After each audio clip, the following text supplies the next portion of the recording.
Revolusi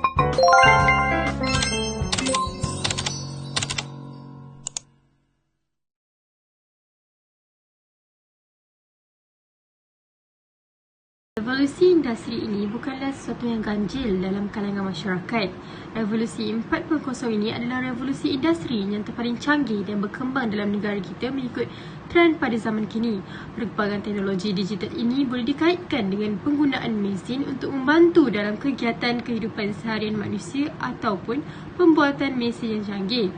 Revolusi ini juga dibabitkan dengan teknologi automasi. Teknologi automasi ini merupakan suatu proses yang mengurangkan tenaga manusia ataupun tidak menggunakan tenaga manusia sama sekali. Teknologi ini dapat mempercepatkan proses, meningkatkan kualiti produk dan juga efisiensi. Jom kita pergi kepada definisi revolusi industri pula. Pertama sekali, revolusi bermaksud perubahan yang menyeluruh dan mendadak. Ia juga merupakan suatu usaha demi perubahan yang mendatangkan banyak faedah kepada sesebuah masyarakat. Manakala, industri membawa maksud penghasilan barang atau perkhidmatan dan merupakan aktiviti ekonomi yang memproses bahan mentah menjadi barang siap atau menyediakan perkhidmatan. Dalam perindustrian, terdapat 4 sektor iaitu industri perkhidmatan, industri pembinaan dan penghasilan, industri yang memberi fokus kepada teknologi dan industri pengumpulan bahan mentah. Aspek yang kita mahu menitik beratkan pada dalam assignment ini adalah melibatkan industri teknologi dan industri perkhidmatan. Jadi, apa pula maksud revolusi industri? Revolusi industri pula memberi definisi di mana keadaan dalam banyak aspek kehidupan berhasil dipengaruhi oleh perubahan global. Revolusi industri merujuk kepada zaman pada akhir kurun ke-18 hingga awal ke-19 apabila Britain mengalami perubahan besar dari aspek pertanian, penghasilan dan pengangkutan yang memberi impak kepada sosioekonomi di masyarakat. Tambahan pula, apa pula revolusi industri 4.0? Jadi, revolusi industri 4.0 pula merupakan salah satu era yang wujud sehingga kini. Revolusi industri 4.0 adalah tentang sistem fizikal cyber dengan sistem yang boleh menghubungkan dunia digital, sistem fizikal, sistem biologi seperti manusia melalui internet.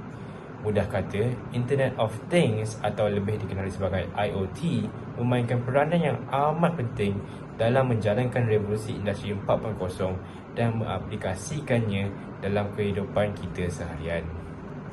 Mari kita beralih kepada bahagian seterusnya iaitu senario revolusi industri 4.0 di Malaysia. Malaysia juga ingin turut mengikut jejak langkah negara-negara di Eropah dan juga Amerika Syarikat. Hal ini demi membangunkan pemodenan negara dan menumbuhkan ekonomi dan sosial dengan kaedah mendigitalisasi, terutamanya dalam era digital yang semakin popular dan semakin berleluasa di seluruh dunia. Secara ringkasnya, revolusi industri 4.0 ini akan memodernkan semua sektor di Malaysia yang menjurus ke arah pendigitalan sejajar dengan keperluan semasa. Tahukah anda, sebelum revolusi industri 1.0 terjadi, manusia melaksanakan pembuatan barang hanya dengan menggunakan tenaga daya manusia, tenaga air atau tenaga angin.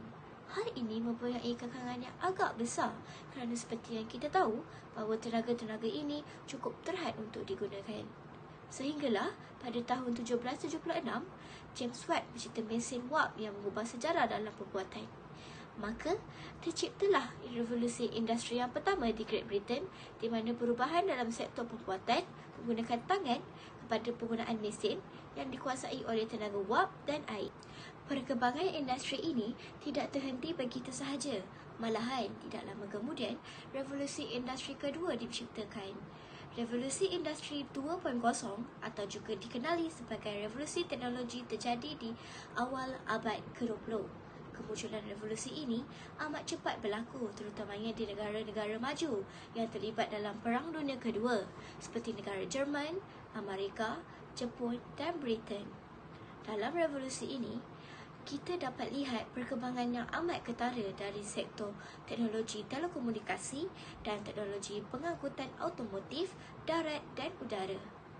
Revolusi kedua ini bermula dengan kewujudan production line atau assembly line yang menggunakan conveyor belt pada tahun 1913.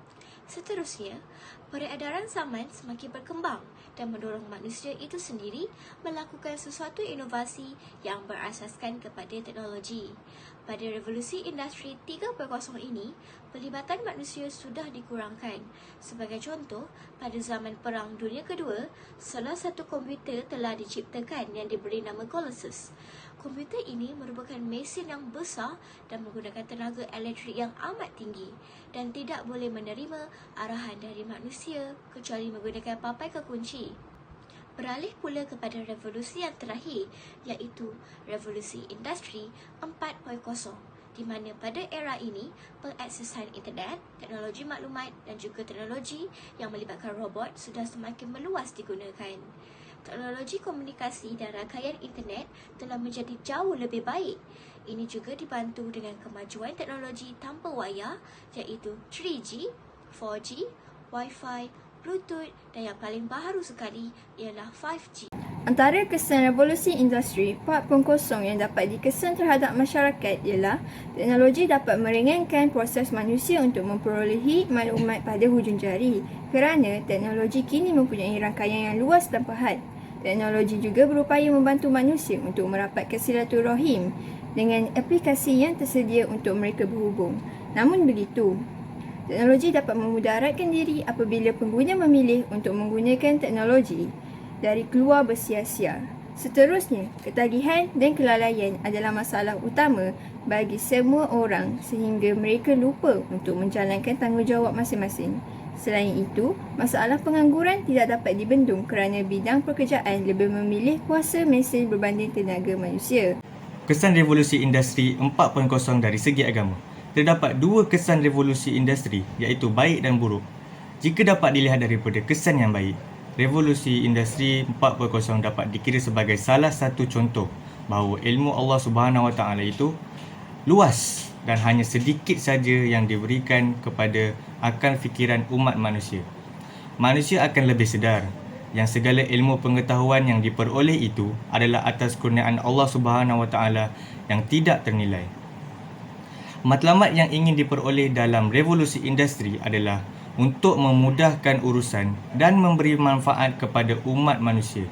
Contohnya, telefon pintar yang semakin canggih teknologi dari semasa ke semasa memberi manfaat kepada umat manusia untuk lebih mengenal agama.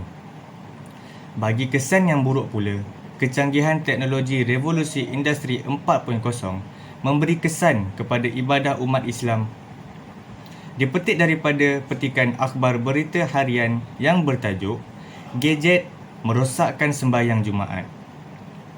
Di dalamnya menerangkan bagaimana gadget boleh memberikan kesan kepada amalan kita menjadi tidak berkat. Seperti yang kita tahu, setiap kali solat Jumaat, khatib akan membacakan satu hadis iaitu sekiranya jemaah berkata diam sekalipun ketika khatib sedang berkhutbah, maka pahala Jumaatnya telah menjadi sia-sia. Konsepnya adalah sama, iaitu leka, tetapi perilakunya pula yang berbeza. Apabila kita leka bermain gadget seperti membalas mesej, perbuatan tersebut telah menjadikan kita leka tanpa kita sedari. Secara tidak langsung menghilangkan pahala Jumaat kita. Revolusi industri 4.0 ini memberikan kesan yang buruk kepada negara. Terdapat beberapa kesan buruk revolusi ini iaitu perusahaan kecil mengalami inflasi kerana tidak mampu bersaing dengan automasi yang diaplikasikan pada zaman kini. Hal ini dapat meningkatkan ketidakadilan dan ketidaksaraan dalam masyarakat. Kedua ialah mengalami pengangguran dalam kalangan rakyat. Penggunaan teknologi baru seperti robot dapat mengurangi tenaga manusia dan sekaligus meningkatkan pengangguran. Dengan ini, negara perlu memberikan bantuan kepada rakyat untuk mengelakkan masalah ekonomi berlaku seperti kemiskinan dan kestabilan hidup. Kesan negatif yang lain ialah membuka peluang kepada skamer untuk mempergiatkan masalah jenayah cyber menggunakan teknologi yang semakin maju sekarang. Hal ini perlu dititik beratkan kerana jika diambil sambil lewa, maka maklumat peribadi akan dapat diakses.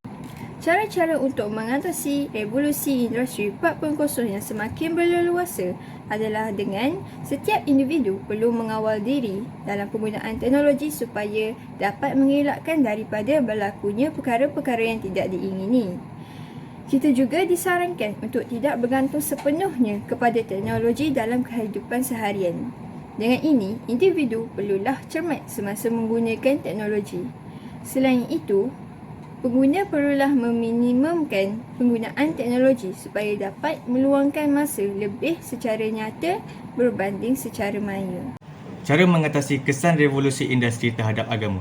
Pertama, guru agama berperanan dalam mengubah serta mendidik generasi muda dalam aspek cara belajar, pola kerja dan segala tindakan yang dilakukan di sekolah. Contohnya, guru agama perlu mendidik anak-anak murid dengan pemahaman, keterampilan dan pembentukan sikap dalam agama supaya anak didikan mampu menghadapi sebarang perubahan serta cabaran dalam revolusi industri. Kedua, peranan ibu bapa.